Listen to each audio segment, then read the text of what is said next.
Hi guys, and welcome to today's video. So today we're going to be doing a little bit of catch up on my summer reading challenge, and I'm also going to call this video, I think, a little bit of a summer reading challenge update and a life update, because as usual life gets in the way of all of these plans that I had for my summer reading challenge. I still have managed to read a fair bit as well, so I thought it would be a really good idea to do a little bit of a catch up and explain sort of why I've been a little bit slower with these videos than I would have liked. So firstly, in terms of life update, it's all sort of surrounding my animals and my pets and things. So you may be aware, or you may know, that I had 2 bunny rabbits and 2 cats. Okay, so my 2 cats are Flora and Fauna, and you've probably seen them in some of my other videos as well. So they tend to like to get involved in my videos, especially when I first started doing these sort of witchy videos. They like to be involved, and most of my comments on my videos, especially in those ones, are about my cats and just how adorable they are. So yeah, so there's Flora and Fauna, who are both doing great. But I did also have 2 bunny rabbits, as I mentioned. There was Herbie and there was Gus. So unfortunately Herbie died sort of last year, March time last year. So yeah, that was very sad. He was the first sort of pet that myself and my partner got together when we were sort of first together. We were sort of renting our first house and we got a pet, we got Herbie. So it was very, very sad when we lost him, just because he was sort of our first pet and things, and we loved him so much. And he was a house bunny, so he just roamed freely around the house, and he had an amazing and beautiful life, and he was a very happy guy, although he did have a grumpy face every now and again. So yeah, and then a couple of weeks ago, a few weeks ago now, we actually lost our other bunny, so we lost Gus, and that was quite a shock really. It wasn't something that we were expecting. We thought we had at least another year maybe with him, because they were both fairly old for rabbits, so they both died when they were 6. So for those types of rabbits that we had, the lops, they were sort of a good age for bunnies, I suppose. But yeah, it was a little bit of a shock when we lost Gus, and we weren't really expecting it. So yeah, so that sort of put a stop to sort of any reading that I was doing at that point, just because you know, you don't feel like doing it then, and you've just got other things going on. But we did have both of the bunnies cremated. There is a really lovely place near us that do animal cremations. I'm not sure what I said before, so please ignore what I said before. So yeah, they do animal cremations, and it's a really lovely place. It's really calm, it's really relaxing. There's a whole sort of open field and things. Sorry. And so we took both of them there, and had them cremated there, and then we brought them home.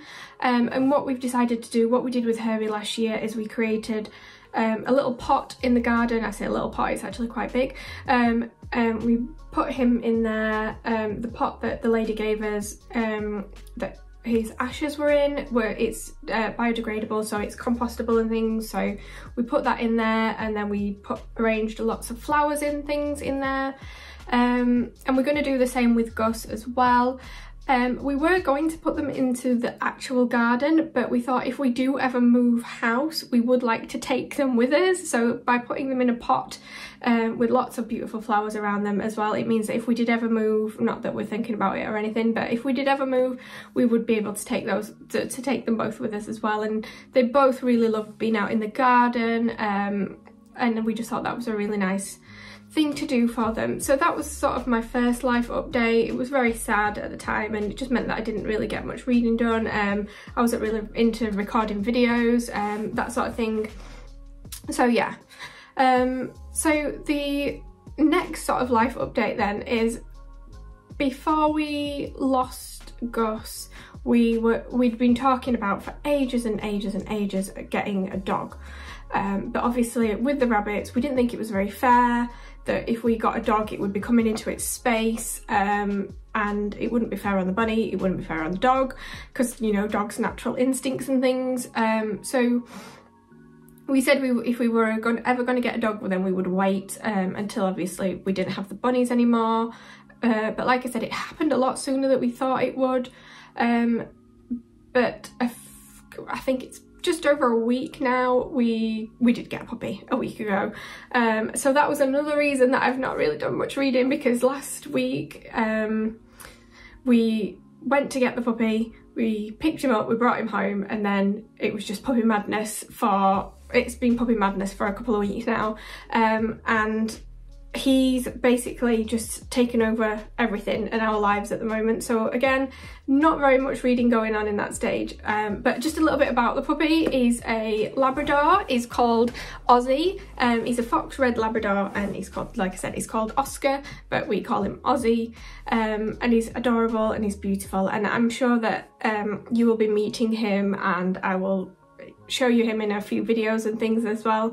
But at the moment we're just sort of, yeah, getting used to him, and the cats are getting used to him as well. So as I mentioned, we've got Flora and Fauna, and they are very sort of wary at the moment. They don't really know what's going on with the puppy, because sometimes it's really quiet and he just sleeps, and they seem to like that.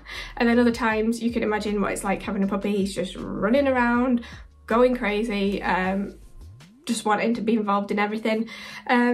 So that sort of scares them a little bit. So what we've done is, the upstairs is sort of the girls' space, the cat's space at the moment, where they feel safe, and we've put a baby gate at the bottom of the stairs, just so that he can't go up into their space. We want them to feel like they're, you know, free to go wherever they want, because they can still come downstairs. Even though there's a baby gate at the bottom, there's still space for them to get through. And they can sort of come downstairs, but he can't go into their space, if that makes sense. So it's going all right. At the beginning it was just like, literally they were like, no, we are staying out of the way, we are not being involved in this. And it did make me really sad, actually. Obviously I love my cat so much, I love my girls so much, and I was just really sad that they didn't feel like they could come downstairs and be with us just because the dog was there. But they have slowly been sort of adventuring and coming downstairs, and especially when he's asleep, they come down, they sniff his stuff, and Flora has been drinking out of his water bowl, because to be fair, he drank out of their water bowl first, so she was getting her own back there. But the thing for me, I suppose, is on an evening when we're sort of chilling, you know, sat on the sofa, watching TV, watching a movie, reading, whatever, the cats would always come and sit with us and snuggle, and we'd get lots of cat cuddles and things, which they're a little bit more reluctant to do. And it does make me quite sad, because obviously I love my cat cuddles, but I do love my puppy cuddles as well now, so we're getting lots of puppy cuddles. But I can't wait for the point where they're all together, if that makes sense, and I do hope that's going to happen eventually. It did say, we did sort of do a little bit of research online, and it said that it would probably be maybe a few weeks, maybe 3 weeks before they felt sort of comfortable. If anybody's got any reassurance for me as to the fact that they will eventually be comfortable with each other, if you've done this before, if you've introduced a new dog or a new puppy to cats that you already had, I'm not sure if it'd work vice versa, but please let me know if you've got any reassuring words for me that it's all going to calm and it's all going to be fine, or any tips as well of how you introduced your puppy to your cats. That would be really good. At the moment we are just sort of letting the cats come and have a look and sniff around and things, but yeah, they're still a little bit wary at the moment. But hopefully it's going to sort itself out. I will try and give you some more updates and how that's going. I might even do a little bit of an animal video if you would like that, of the cats and the puppy and how they're all getting on. But for now I'm just going to move on, because I've talked a really long time about my animals and you probably don't even care. But I just wanted to share that little bit of a life update with you, because it does, I hope, explain a little bit why I've not really been posting any summer reading challenge updates on YouTube, especially why I've not done the videos that I said I was going to do, and things like that. But hopefully I've got back into a little bit of a rhythm now, and you'll have more summer reading challenge videos coming, because we're probably, I think, about halfway through now. And if you don't know what I'm talking about with my summer reading challenge, then I do have a video on that, so go and have a look wherever it is. I'll link to that as well, so you can have a look at that and join in. And even if you are just joining now, there's still plenty of time to read and to take part, and even sort of beyond the challenge as well if you wanted to continue. Okay, so I am now going to share what I have been reading for my summer reading challenge and how it has been going, and please feel free to share with me as well down in the comments things you've been reading, if you've been taking part in the summer reading challenge, what prompts you've hit and all that sort of thing. So the first thing I read was a witchy fiction book, because it was one that I was already reading before I started my summer reading challenge. I think I'd read a few chapters, but I did finish it. I've written a little post-it note of things that I've been reading. So I read Threadneedle, which was by Cari Thomas. Now I don't actually have a copy of the book with me to show you, so I'll just put a little picture on the screen because I did get it from the library, so obviously I've returned it now. And that was my witchy fiction book. So it was a book obviously about witches. It was really enjoyable. I loved it way more than I thought I would.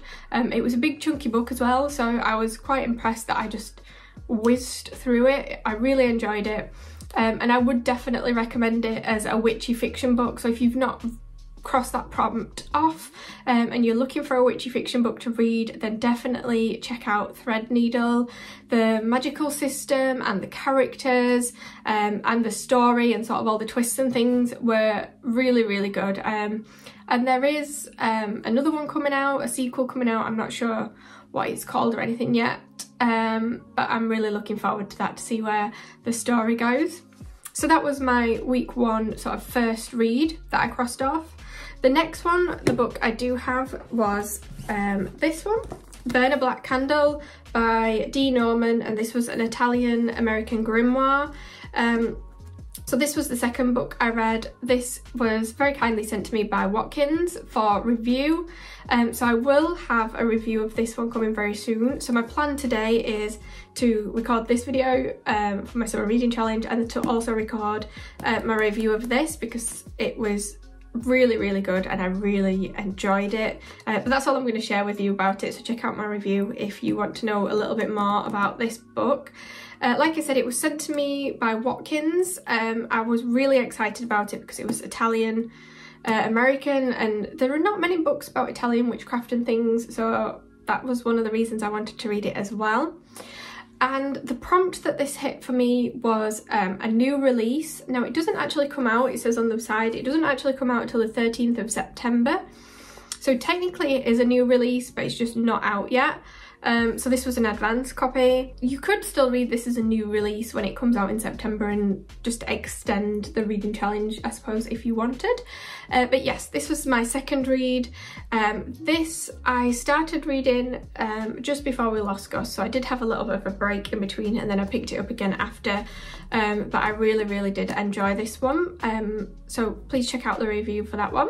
So after that, as I said, I was sort of struggling a little bit with my reading. I'd not read very much, and I think I was sort of on to week 3 of the reading challenge, and it was towards the end of that, and I'd not read anything, so I wanted to read something quite quick. So I read, oh sorry, my camera's wobbly at the moment. My camera stand broke, so I'm using a different one and it's wonky and wobbly, so I apologise. But yeah, next book I read, book 3, was Willow, which was a graphic novel. I don't know if you're aware, but I'm obsessed with Buffy the Vampire Slayer, the TV show. Absolutely loved it. I wasn't as interested in the graphic novels and the comics and things after the show, but these ones by Boom Comics, so these are new ones that have come out, and they're sort of a reimagining of the characters, so starting from the beginning basically, and these are the sort of a new take on the same characters from the show. So yeah, I read the graphic novel because basically it's very short. It was a very quick read, and it meant that I hit my next prompt. And the artwork, I did show some of this on Instagram as well. The artwork in this for the graphic novel is absolutely stunning, and I really did love the story as well. It wasn't one that I was expecting, but I still enjoyed it, and I will probably pick up the next one as well.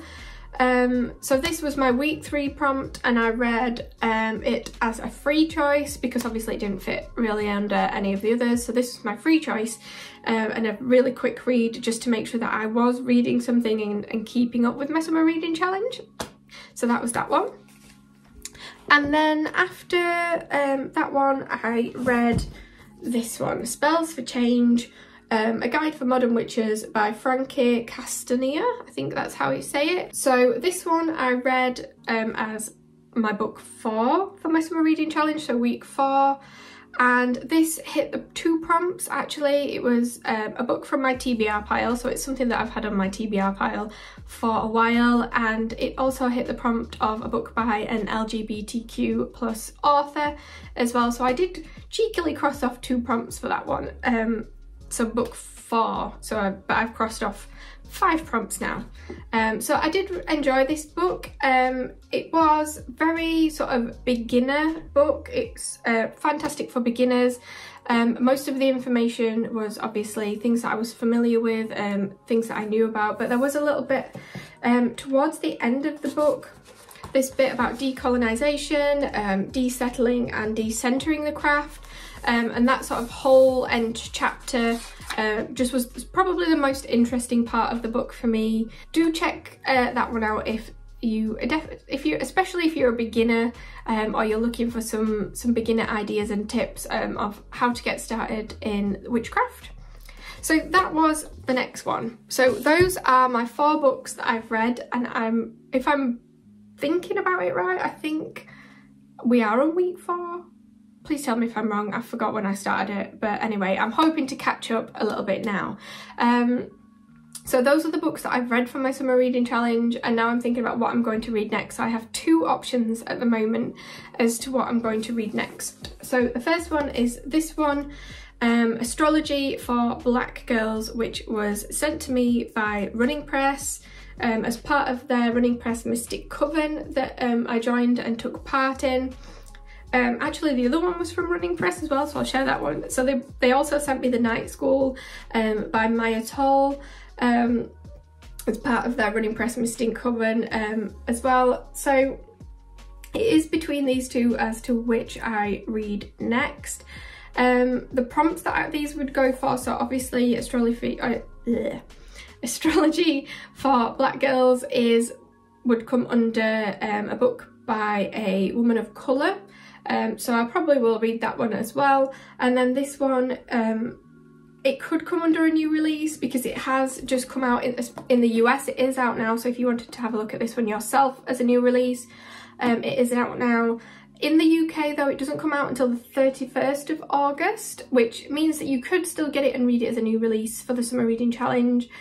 But for me, as you've known, I've already done my new release and cross that prompt off. So for this one, I think I would do it as a book by your favourite author, one of your favourite authors, because Maia Toll, I really did love her illustrated herbiary.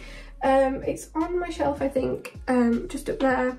It's just sort of in camera. So the illustrated herbiary, she's also got the Crystallary, which I read an e-version of, and the one that's very similar about animals as well, which I keep meaning to check out, but I absolutely love that series.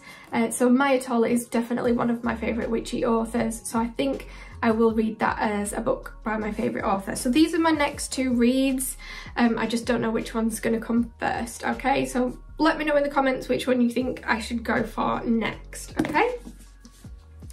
Okay guys, so that's where I'm at the moment with my summer reading challenge. I've read 4 books, I've crossed off 5 prompts, and I've got 2 books ready to go for the next ones. Do let me know where you are, if you're taking part, what you've read, if you've got any recommendations for other people as to what they can read as well, then that would be really great. Okay guys, I think that's it for this little video. Thank you very much for joining me. I'm sorry if I've just waffled at you about my animals and my books, but that's pretty much my life. Animals and books. that's where I am. Okay, so thank you very much for watching, guys, and I will see you in the next video.